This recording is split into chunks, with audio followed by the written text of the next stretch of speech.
He's Nick Wright from Fox Sports 1. First things first, very popular show in the afternoon. Also, Nick's YouTube channel, his show on YouTube. He joins us on the program. Big Kansas City Chiefs fan, and figured I'd have you on so you could do your victory lap. So describe to the audience, you had a victory parade yesterday. What was it like?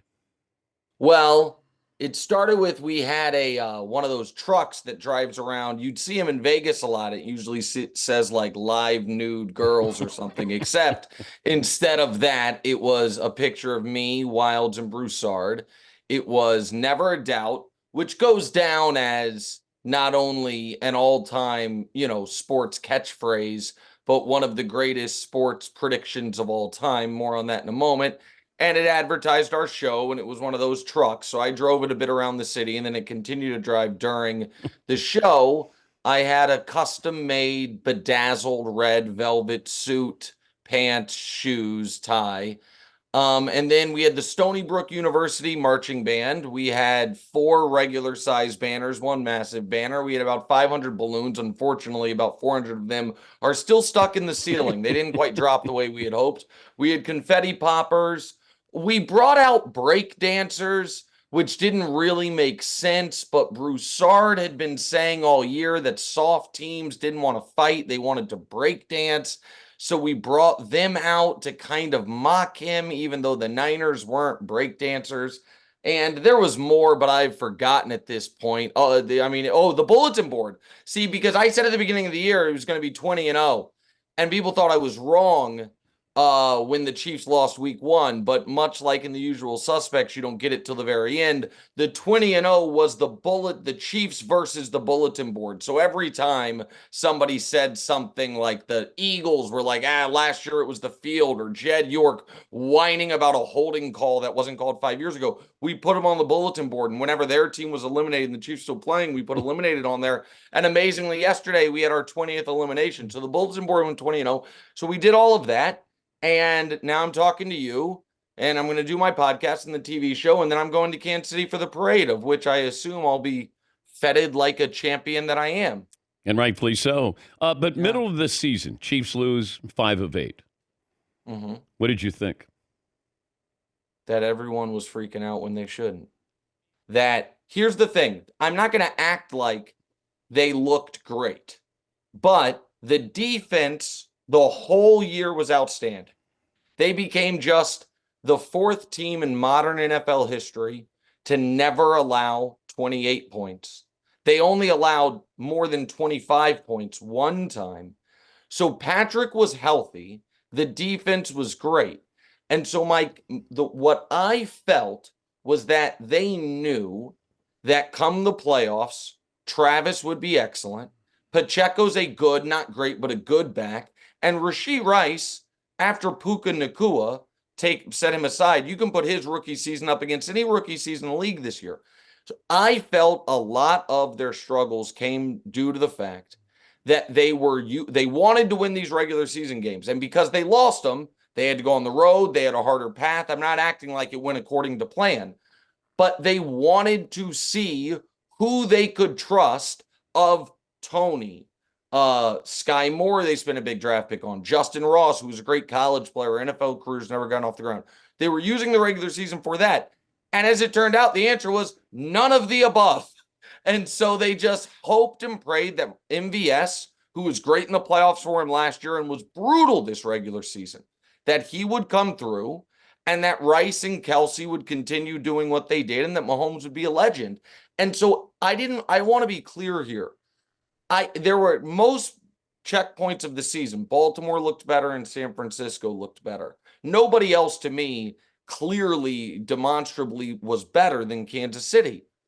But when Baltimore and San Francisco's quarterbacks are totally unproven postseason performers, and the Chiefs quarterback is arguably the greatest postseason quarterback ever, inarguably top 2, it just felt like they were way undervalued by the world. And I saw, and this isn't a straw man, going into the playoffs, Dan, Baltimore and Buffalo were head and shoulders the favorites in the AFC. And then if folks on shows like mine or yours were asked, all right, if it's not going to be one of them, who do you like? More people had Cleveland. And people can act like that's not true, but people are like, oh, playoff Flacco, that defense. And I'm sitting there like, am I in the alternate universe? Joe Flacco just won comeback player of the year over a young man who came back from death because everyone was like, he was so bad with the Jets. That's the guy we're believing in. So, yeah, so the Chiefs are champs. It's weird. I thought Mahomes was more valuable this year than in any other years when he won the MVP because of what he had around. I thought he did more for that team this year, almost in a Brady-like way. His stats were down because he's competing against himself, but I thought his value was more evident this year than previous years. So I totally agree. Now, Brew pushed back yesterday a bit of recency bias, saying, let's all remember what that first year as a starter was. 5,000 yards, 50 touchdowns, and just some of the most, oh my God. And so that was a good point. And we now say, yeah, but he had Kelsey and Rice. But prior to Mahomes taking the field, Rice had made all pro as a kick returner. He was, clearly good, but we didn't know he was this. And Kelsey was excellent, but we didn't know he was going to maybe be the greatest tight end ever. But here's what I thought was most impressive about Patrick this year. He set aside what I think is most fun and gratifying for him for what the team needed. I think that if you can pull off the passes he can and have the arm strength and the creativity and all those things, I think that's the most fun way to play. And it's the way that gets you the MVPs, gets you the accolades, all those things. And he totally transformed who he was. And the other thing that I found really noteworthy is that he was criticized for not criticizing his teammates enough. He was when there were all those drops. I don't know how much you guys talked about it, but I heard a lot of people say, he's being too nice. They miss Bieniemy, who was the bad cop, which I think they kind of did to a degree. That Patrick needs to light up MVS, and he just refused. He absolutely refused. And I think one of the craziest stats of this dynasty is in the second half of the last two Super Bowls, where the Chiefs were down 10 in both games. The 4 touchdowns, the Chiefs receiving touchdowns, were scored by Sky Moore, who is going to fight to make the team. Kadarius Toney, who's going to fight to stay in the league. MVS, who everyone wanted benched, and McCole Hardman, who started the year with the Jets, and they were like, we can't use him. Those are the 4 players that caught passing touchdowns in the second half of back-to-back Super Bowl comebacks. We're talking to Nick Wright, host of First Things First on Fox Sports 1 and What's Right with Nick Wright, iTunes and YouTube. What would we be talking about if San Francisco had won the Super Bowl? Oh, so I think it won the Super Bowl in the exact way that game was played. Yeah. But just that they, the Chiefs didn't pick up the 4th and 1. I think that there would be a really weird, what do you want? Got to say Brock Purdy's top 5, maybe not top 3, maybe top 3, and that would make us all dumber. And by the way, Brock, I thought that was his best playoff game. I thought he played well. I thought he played well. Yeah. I thought he played well, and dealing with Steve Spagnuolo, one of the greatest coordinators ever. So I'm not trying to take a shot at Brock, but whether or not the Chiefs converted on that overtime drive, you would have seen lists where Brock Purdy was ranked ahead of Joe Burrow and Lamar Jackson, and I'm not comfortable with that. So that would have happened. I think that there would have been an interesting MVP discussion because I think it would have had to be Jawan Jennings if you're going to go offense, and maybe Fred Warner or Nicky Bosa if you're going defense. And then there would have been a discussion that I might have driven me from the business, Dan, which would have been all year long the same people who were saying, if Patrick Mahomes can get this team to the Super Bowl, win on the road, go through this path, it'll be the best accomplishment of his career. And then if they lose, it would have been like, 2-2 in Super Bowls, guys. A little more LeBron than Jordan, if you know what I mean. And that's not a compliment. And so I would have gone crazy. I would have really lost my mind. I thought Kyle Shanahan went out of his way to kind of prove that Brock Purdy could win. He put the game on his shoulders. And such a good point. And I had a problem. I could see it. It was happening. Third quarter, like he's throwing it way too much. And I kept thinking he wanted to prove he is an elite quarterback. He's an MVP candidate. So I totally agree with you. I think this is, that Kyle got criticized a lot yesterday for taking the ball in overtime. And I think that was a small mistake, but I understood his argument, which is if we match each other, it becomes sudden death. We want the ball. I thought it was a bad look for him that his players didn't seem to know the rules. Meanwhile, Chris Jones was like, we had multiple meetings. Here was the plan. We saw a PowerPoint on it. I'm like, oh, well, that's something. Because and somebody pointed this out, and then I'll get back to your bigger point. Let's say Purdy had thrown a touchdown on that 3rd and 5 from the 11. Were the Niners going to storm the field, throw helmets off? Was it going to be that we would have been denied one That's of the what I thought. That's what I thought. Great yes. celebrations. It'd be like, guys, put your helmet back on. Right. They'd been kicking off from the -12, like with all the penalties.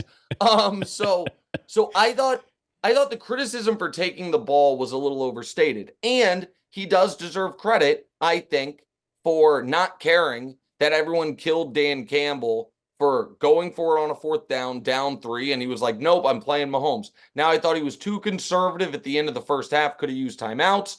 I thought that maybe in overtime, you can argue you're playing Mahomes on 3rd and 5, run the ball, and then go for it on 4th down, if you don't get it.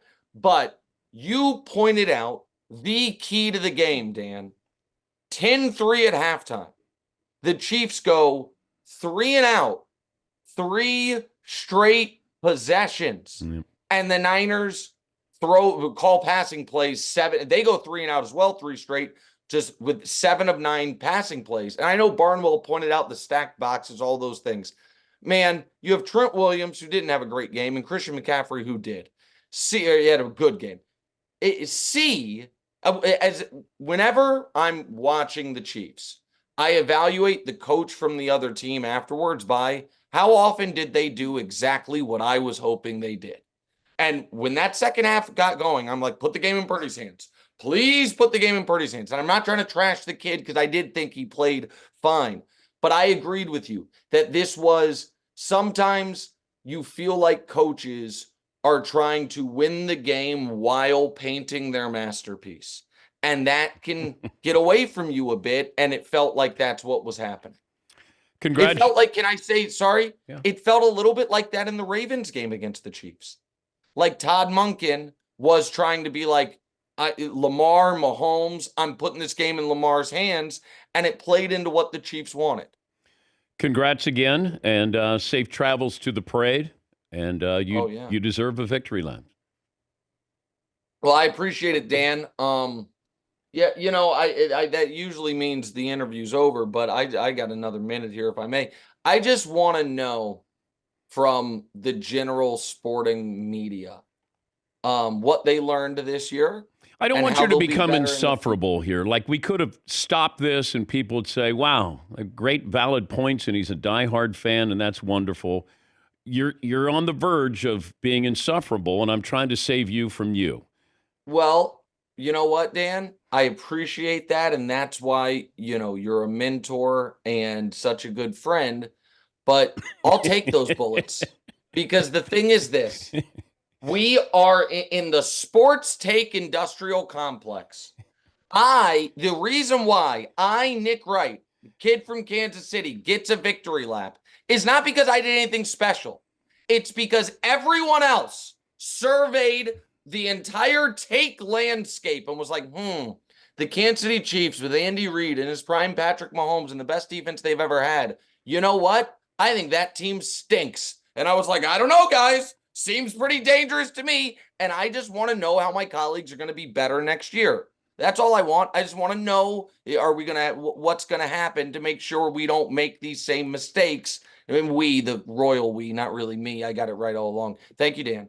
Yeah, they should rename it. Nick Wright, host of Insufferable on Fox Sports 1. No. Maybe that'll be a bonus show. I like that. I talk to you soon. Thank you, bud. See you, buddy. That's Nick Wright taking a victory lap and going out to Kansas City for the parade.